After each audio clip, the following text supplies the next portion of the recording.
Shalom, friends. It is I, your friendly neighborhood Rabbi John Carrier, welcoming you back to the Elul Daily with PJTC, where we are taking advantage of this holy month of Elul leading up to the high holidays for a little Heshbon Hanefesh, a little spiritual reflection, a contemplation of our deeds, our values, if there's any gap there that we'd like to close in the year to come. This whole month, we're doing that through the framework of responsibility. What are our responsibilities to ourselves, to others, our friends, our family, our community, and even to our planet? And are we meeting those responsibilities, and how might we grow in meeting those responsibilities in the coming year? This week in particular, we are focusing on our responsibilities to our community. We've talked about what community or communities you consider yourself a part of. Yesterday, I asked you how you have benefited from belonging to a community in the last year. Today, I want to ask you a different question, and that is the question of the day: how has community benefited from you? As you look over the past year, I want you to take stock of how you have contributed to your community,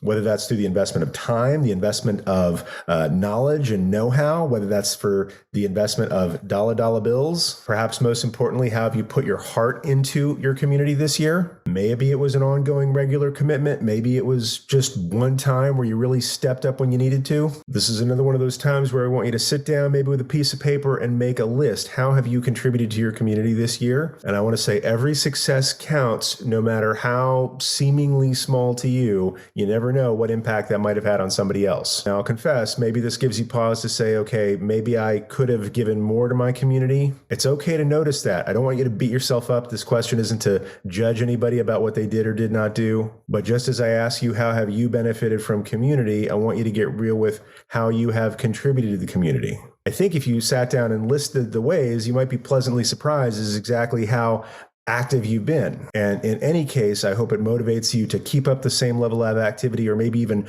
grow in that contribution in the year to come. So that's the question of the day, my friends. How has community benefited from you in the past year? Think about this answer before you go off and wash the dishes, walk the dog, discover a new planet. I know where I work. I highly encourage you to write your answer down, record it someplace so you can look back at later, whether it's in your own private notes or whether it's in public on YouTube comments or whatever. Send me an email. I'd love that. I really appreciate your joining us for this high day of the Elul Daily with PJTC. And until next time, friends, peace.